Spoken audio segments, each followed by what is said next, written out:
Welcome to NarrativeNook audio tales where enchanted stories come to life.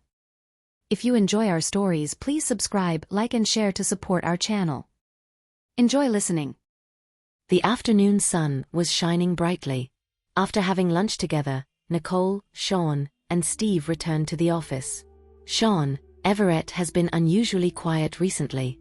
We should keep our guards up, said Nicole, gaze darkening.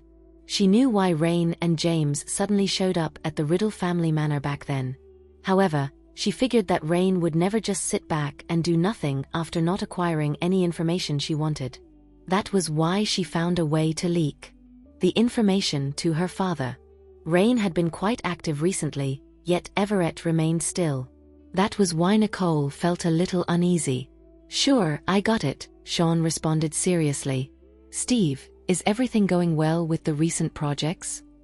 Nicole asked. Yeah, everything's going smoothly. Steve nodded. Okay. Nicole felt relieved knowing that at least everything in the company was running smoothly. By the way, I heard that there's a spy in the Johnston group. How's that going? Sean asked casually. Nicole's gaze slightly widened. A spy? Is Sean talking about what happened in the group a few days ago? Jared had told Nicole that it had been taken care of, so she did not pay much attention to that. The Johnston group only suffered losses because there was a spy who messed their operations up. Sean nodded after seeing how clueless Nicole was. It was said that an employee leaked information about the company. However, the Johnston group stopped their employees from talking about it, so nobody knew. Nicole thought that the Johnston group was perfectly reasonable for doing so. Well, it's not something to be proud of. Sean, I'm sure Mr. Johnston can handle this. Don't worry, Steve said, sounding confident. Sean agreed. I know. I was simply asking. However, to his surprise, Nicole actually knew nothing about it. So, Sean figured that the incident had probably been taken care of. As they spoke, they quickly arrived at the top floor. Then, they headed toward their respective rooms after gesturing to each other. Nicole sat back in her chair after arriving at her office. Her pupils constricted slightly as she thought to herself, I can't believe there's a spy in the Johnston group. Who could it be? What could be the motivation for that person to betray the company? In the Johnston group, Max went into Jared's office after knocking on the door. Mr. Johnston, we investigated everyone in the company and haven't found anyone suspicious. The look on Max's face was a little complicated. Logically speaking, they should be happy with this outcome because it indicated that the internal operations of Johnston Group were not compromised. However, they could not figure out why the data would be leaked if there was nothing wrong within the company. Was the investigation going in the wrong direction, or was it because the spy was too good for them to trace? Jared squinted, and his eyes were filled with darkness. If it isn't someone from the company, could it be that someone else hacked into the company's system and stole the data? The company's firewall system was designed by Nicole. Although Nolan breached it when she just returned, she had already improved it after that. Is it possible for someone else to hack into the system so easily again? Mr. Johnston. Upon seeing Jared's silence, Max's face darkened as he gritted his teeth and said, Should I get the team to conduct a deeper investigation? No, Jared spoke in a cold voice. There's no need to create panic. Just let it be if nothing's wrong. But this case was not over yet, and a threat remained. Jared frowned, deep in thought. I'll let Preston troubleshoot the issue, and check whether there was a hacker breach. Why not have Mrs. Johnston? Max paused before he could finish his sentence. He remembered Nicole was still in the dark. Thinking the company's matter has been resolved. Jared worried about Nicole as she had too many things going on recently, so it was right for Preston to look into the case. Yes, sir, Max complied and left. Soon, Preston arrived at Jared's office after Jared contacted him. What's up? You sounded so serious on the phone, Preston asked solemnly after walking into Jared's office. Preston was aware that Jared would only contact him for something important. Help me check if someone hacked the company's software defense system, Jared said, and a glint of coldness crossed his eyes. Someone hacked into this place. I wonder who had the guts to do it. Preston was shocked. His movements quickened as he took out his laptop and turned it on. After a while, Preston got in Johnston's group system. I couldn't find anything, Preston said after checking for quite some time. He then sighed, I couldn't find any traces. Maybe the other party was too powerful. No, that's unlikely, Jared said in a cold voice. Confused, Preston asked, what do you mean by that? Nicole designed the system, even maintaining and upgrading it after she came back. It would be challenging to hack into the system, let alone without a trace, Jared replied. If it wasn't a hacker, what could it be? Preston frowned. There are no issues with the company nor the system. But what means are there to get Johnston's group data undetected by the outside world? Max could not figure it out, feeling staggering. Don't tell me that the people on the outside of Johnston Group can obtain the private information of the group, Preston murmured, feeling this was the only logical reason. Max jerked his head to look at Preston and widened his eyes as he felt what Preston said made sense. Don't look at me like that. I was just saying things, Preston explained, feeling flustered by Max's stare. Mr. Johnston, what he said makes sense. I'll arrange someone on it, said Max, waiting for his approval. Jared nodded, giving Max the go-ahead. Looking at Jared's expression, Max noticed Jared also seemed to think that this was their last direction of investigation. After Max left, Preston looked at Jared, probing, do you have a suspect in mind? Faintly sweeping a glance at Preston, Jared non-committally said, thanks for coming over. We're fine now. Don't mention it. Moved by Jared's gratitude, Preston turned and left after bidding his farewell. Jared got up and walked to the French window. His dark gaze made it impossible for people to figure out his thoughts.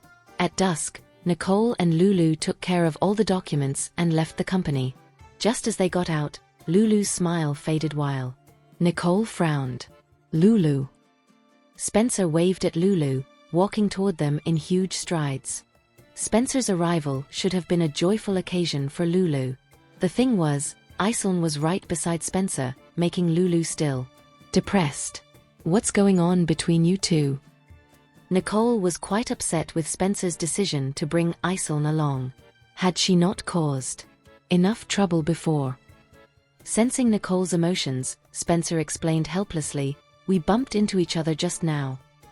Spencer was here to pick up Lulu, and there was no way he would bring Iselin along with him.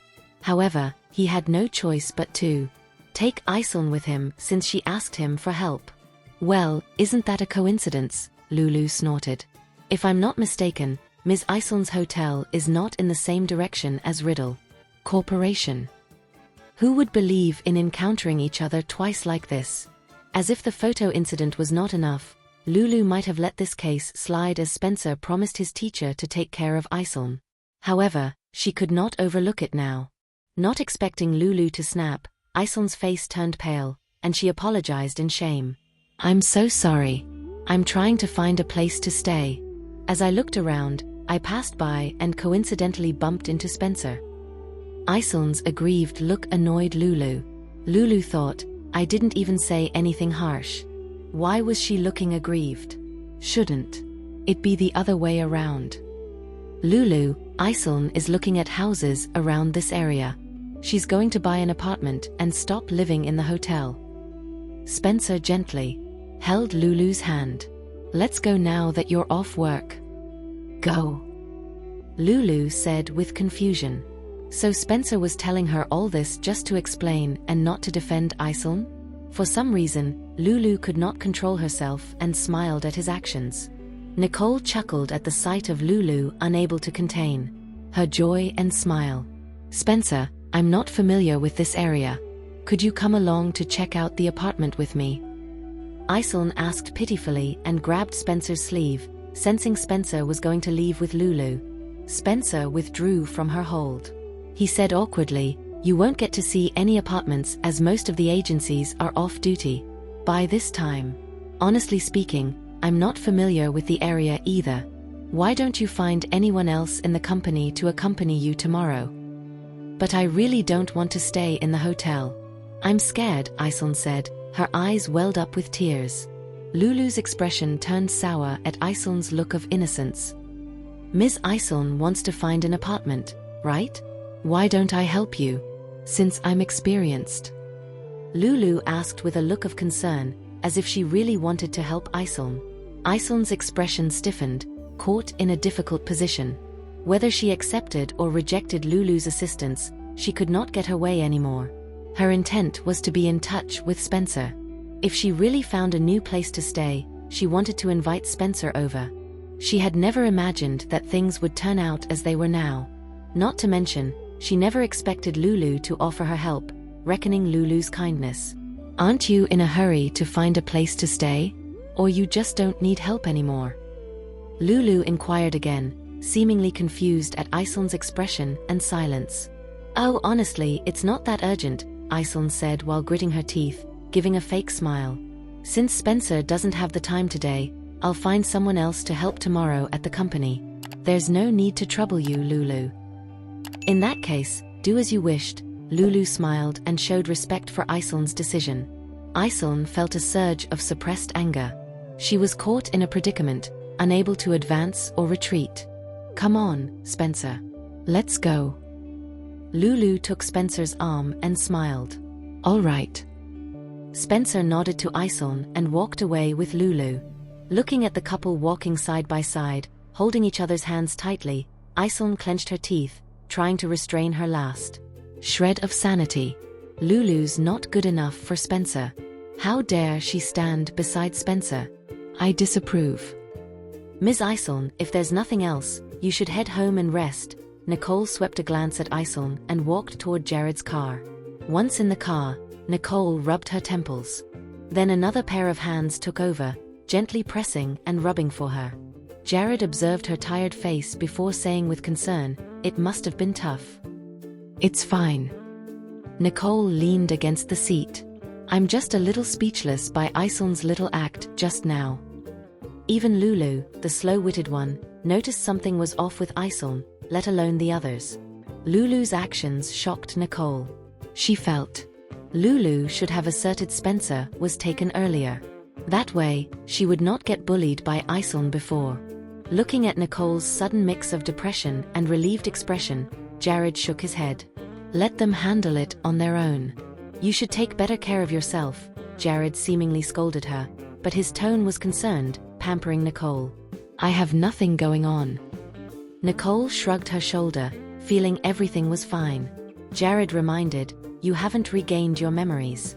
Besides, we still have no clue about the major 5 crests, especially the mysterious person from last time. Oh, and don't forget about Dillcorp and Nandocorp." Nicole was required to tend to every one of these matters. And she dared to say she had nothing to do. These can't be rushed. Nicole helplessly shrugged her shoulders. If things could go her way and immediately have results, she sure hoped these things could be resolved quickly. Jared responded softly, "Things are going to work out." "Yeah," Nicole smiled at Jared with hope. She believed it would not be long before everything had an answer. Seeing Nicole's radiant smile, Jared's gaze darkened for a moment. He leaned down and kissed her gently on the lips. Nicole paused for a moment. By the time she reacted, Jared had already sat back calmly as if he had not stolen a kiss from her. Nicole glowered a glare of resentment at Jared. She felt speechless at Jared's often attempts of sneaking up on her. Lowering his gaze to meet Nicole's gaze, Jared smiled, his eyes full of love. "What are you laughing at?" Nicole rolled her eyes. Jared gently replied, "I feel satisfied just by looking at you." In a good mood, Jared wanted to be with Nicole like this forever. Nicole blushed at Jared's words, never expecting Jared to say such things with a straight face. So the rumors were true. It was hard to resist when a cold and stern man spoke sweet things. As they were talking, Nicole's phone rang. Seeing that it was Tia's number, Nicole's eyes narrowed. "Tia." Nicole answered the call, her voice slightly subdued. Tia was supposed to pick up Nolan and Lana now, so Nicole wondered why Tia called her at this time. "Nicole, Mr. Lawrence came to pick up Nolan and Lana, wanting to go out with them." "Nolan wants to go." I have no idea what to do. That's why I called you, Tia said in distress. Leo. Nicole frowned. Leo went to pick up Nolan at this time. Asterisk. Mummy, Godpa is bringing us ice cream. We're going with him. You can pick us up later at Godpa's. Nolan shouted into the phone, seemingly worried that Nicole would disagree with their plan.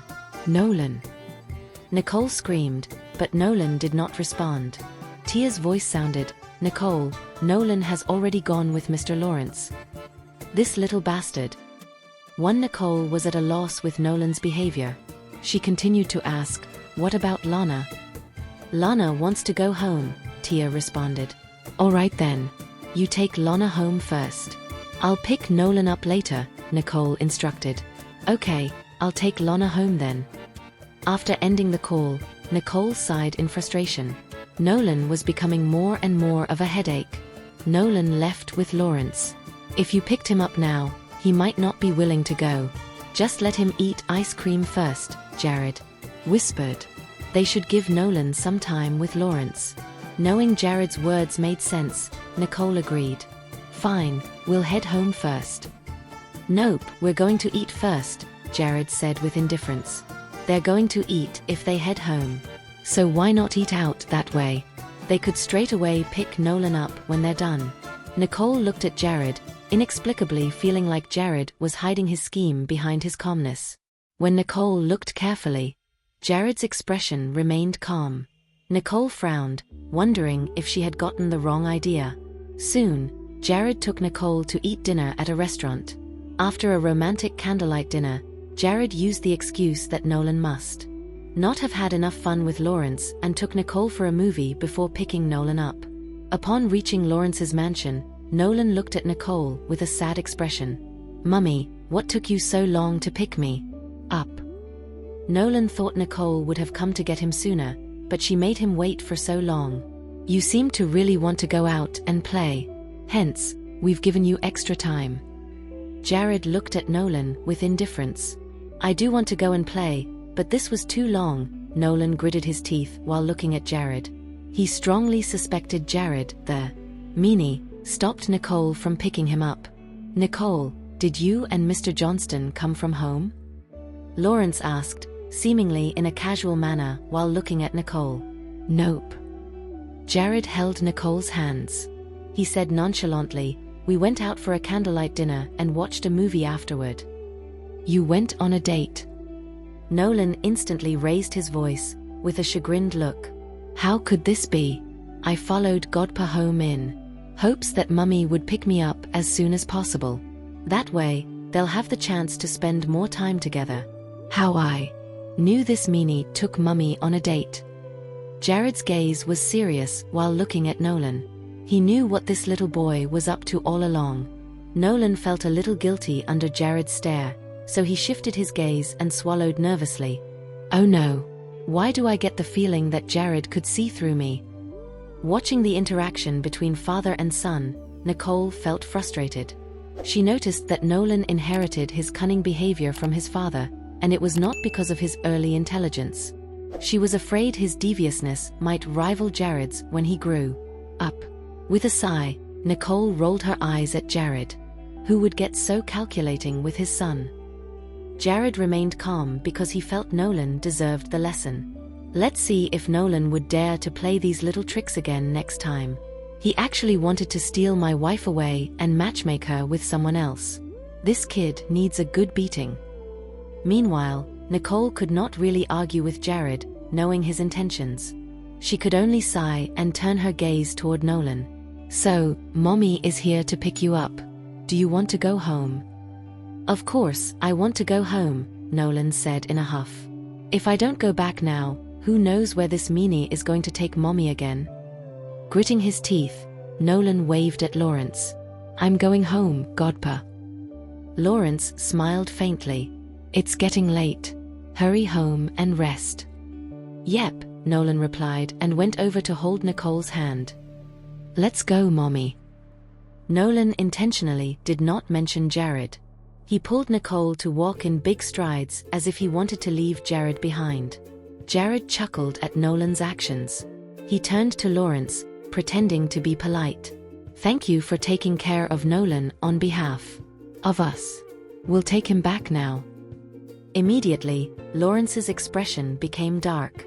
That was a backhanded remark.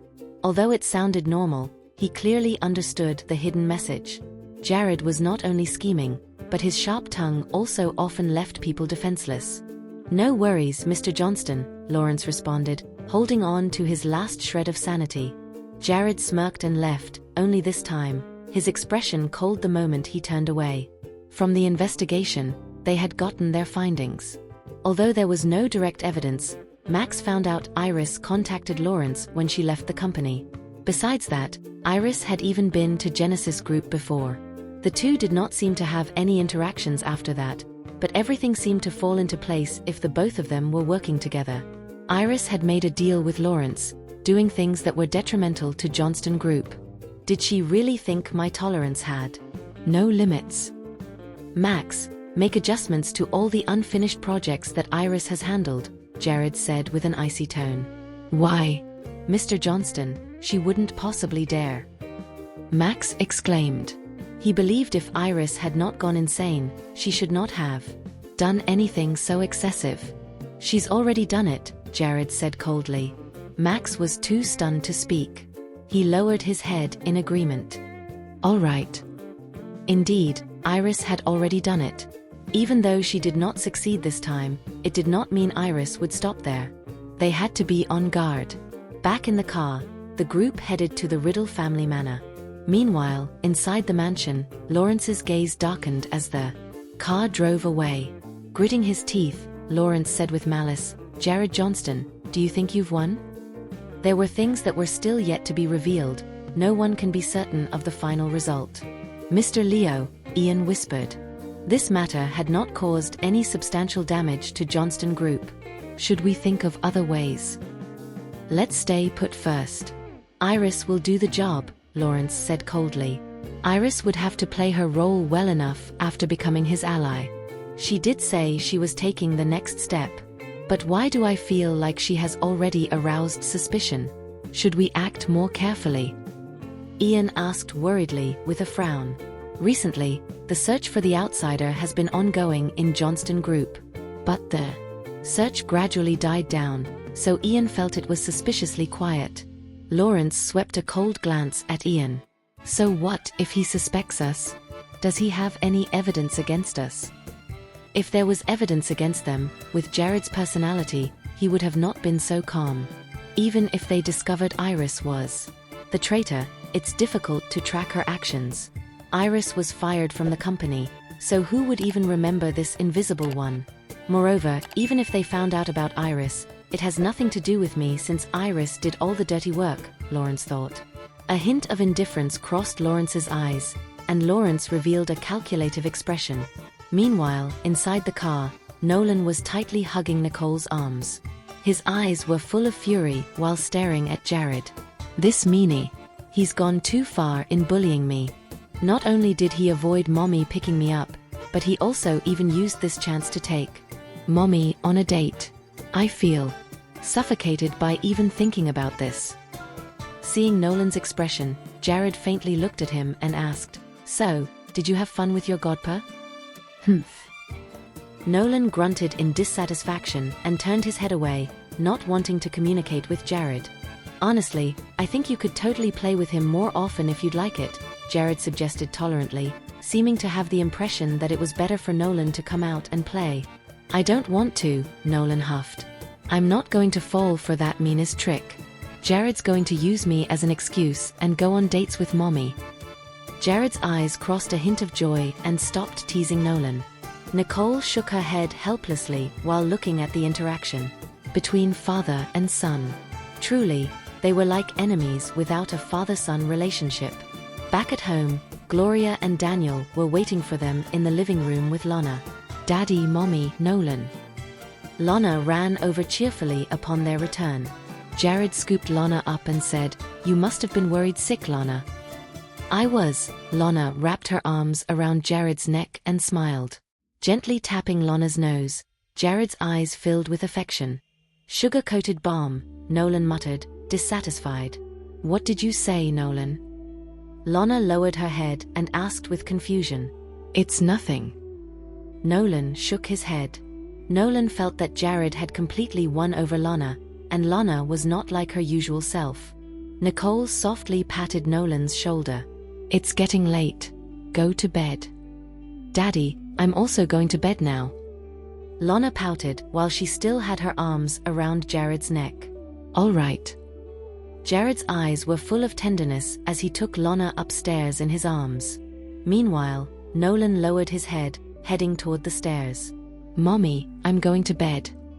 Nicole frowned slightly. I'll come with you. It's fine, Mommy. I can do it myself. Nolan went upstairs in a dispirited mood.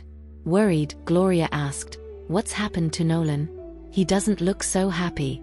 Did something happen to him? He's fine, Mom. He's probably just tired. He'll be fine after resting, Nicole comforted Gloria.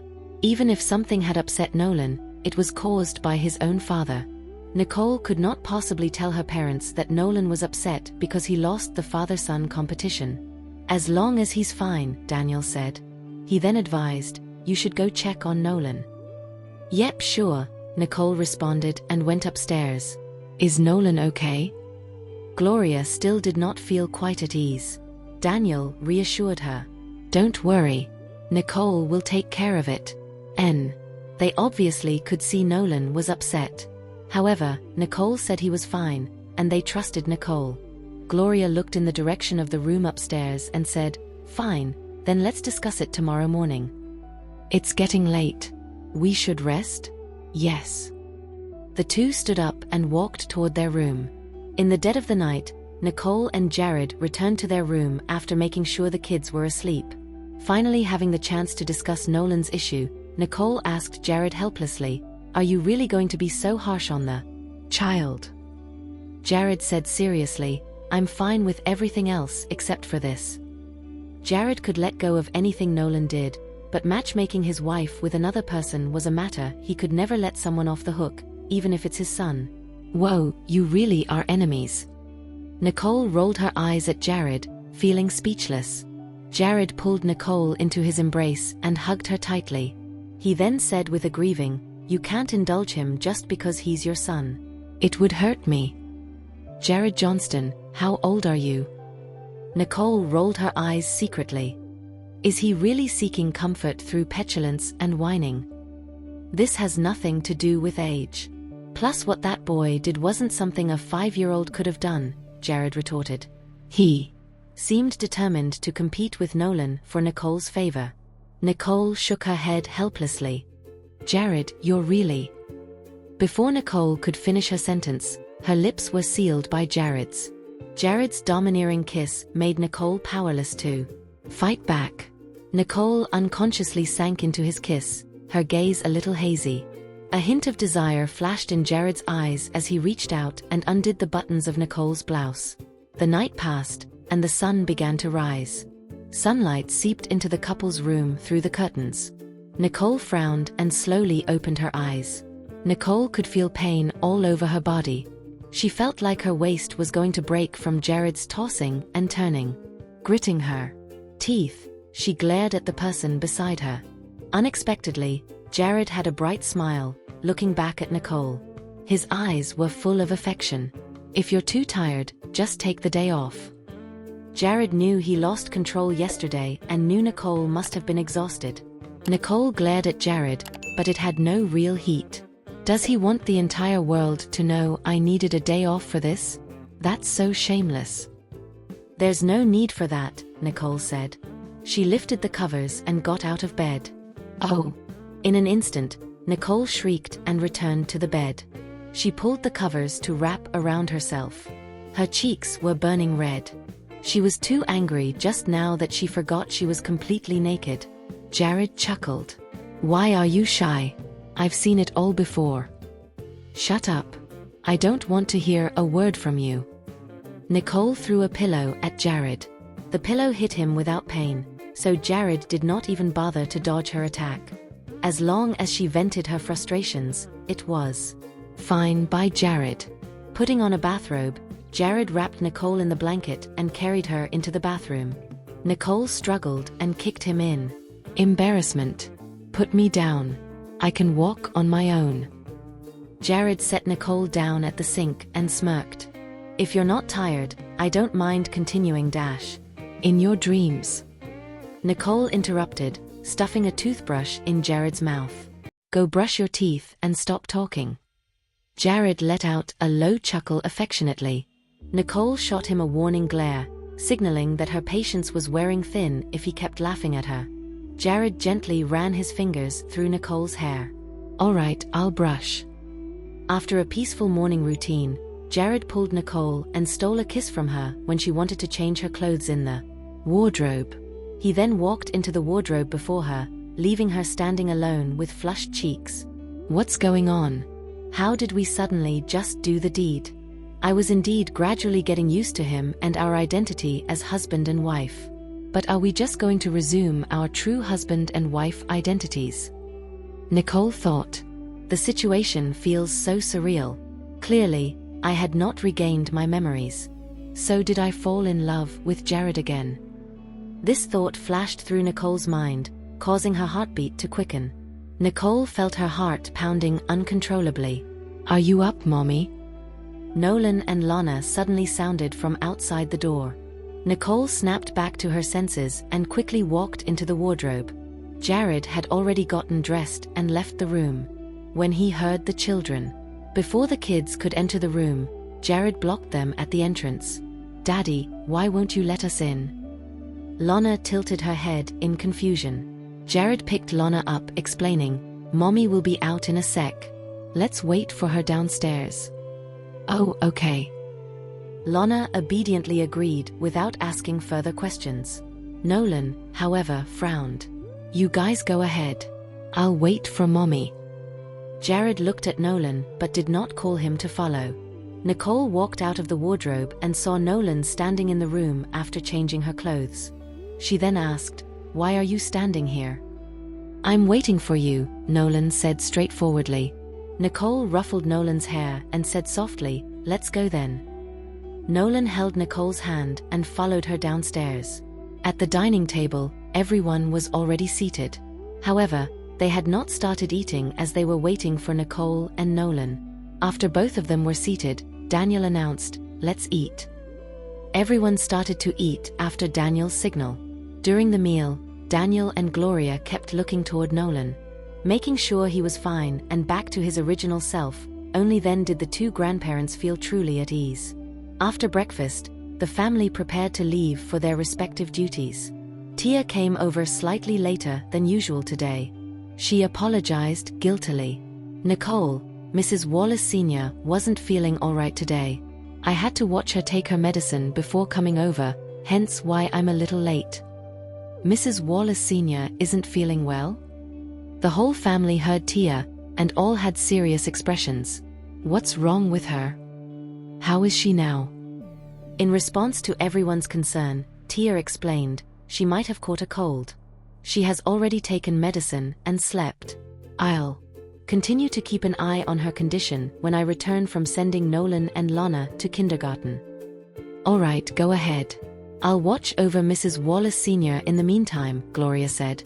Oh, thank you so much, Mrs. Riddle. Honestly, Tia was quite worried about Mrs. Wallace Sr.'s condition, but she had to send the kids to kindergarten. No worries. Send the kids to kindergarten first, Gloria said, preparing to visit Mrs. Wallace Sr. Daniel responded, I'll get the doctors over. After all, she's old. It's better to be safe than sorry. That's a good idea. Nicole nodded, feeling it was more prudent to seek professional help. I'll leave Mrs. Wallace Sr. in your hands. I'll take the kids to kindergarten first, Tia informed and left with the kids as time was running out. I'll send you guys off, Stanley said and followed them. Tia was stunned, but she remained silent and followed him. Watching their figures fade into the distance, Nicole raised her eyebrow, wondering about their situation. You should stay back and check how Mrs. Wallace Sr. is doing. As for the company matters, I'll talk to Sean, Jared informed. He knew Nicole would be anxious about Mrs. Wallace Sr.'s condition, so he urged her to stay. Nicole nodded gently. All right then. I'll wait for the doctor's arrival. They would wait for the doctor's assessment of Mrs. Wallace Sr.'s condition. It would be best if her condition was fine. However, if she was not, they would have to make other arrangements. Jared turned and left, while Nicole accompanied Gloria to visit Mrs. Wallace Sr. Daniel informed their house butler to contact the family doctor, and the family became busy with their own tasks. Seeing the suddenly empty living room, Spencer hesitated before he muttered to himself, "Well, I think I'm left to check on Samuel." Soon, Spencer also left the house, and the living room fell into complete silence. Nicole and Gloria came to Mrs. Wallace Sr.'s room. They saw her sleeping, but it was clearly not a comfortable and peaceful sleep. They felt a little distressed about her situation. How did she catch a cold? Nicole pondered with a slight frown. "Let's wait for the doctor to check her condition first," Gloria said worriedly. Shortly, the doctor arrived and examined Mrs. Wallace Sr. The doctor confirmed it was just a cold caused by catching a chill, and there were no other complications. With that, the others felt relieved. At this time, Tia and Stanley arrived. Tia welled up with tears upon hearing Mrs. Wallace Sr. was only catching a cold and would be fine after medication and rest. She said, "That's good. Luckily, she's okay. Don't worry. She'll recover soon." Nicole comforted her. In response, Tia nodded. "That's right, she'll be fine. Let her rest. We better not disturb her."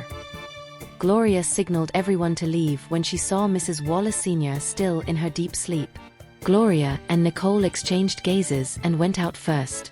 Stanley noticed Tia's forlorn expression, sitting on the edge of the bed, and softly comforted her. "Hey, don't worry. After taking the medicine, she'll be right back on her feet." Tia lowered her head, whispering, "Thanks for sending me, Mr. Stanley." Tia knew Stanley's act of sending her to the kindergarten and back to the house had saved her a lot of time. However, at the same time, she was bothering Stanley. "There's no need to thank me. I was passing by," Stanley said calmly. "I have nothing scheduled today and I'll be staying at home all day. If you need anything, feel free to come find me." Tia bit her lip in hesitation but agreed. "All right. Thank you, Mr. Stanley." Stanley discreetly sighed and departed. He had repeatedly told Tia to drop the formality, but she never listened. Hearing her call him Mr. always made him feel awkward, yet she remained resistant to change. Please like and share so others can see it too. Also hit the subscription button and notification bell so you can be notified on our next release. Thank you for your support. God bless you.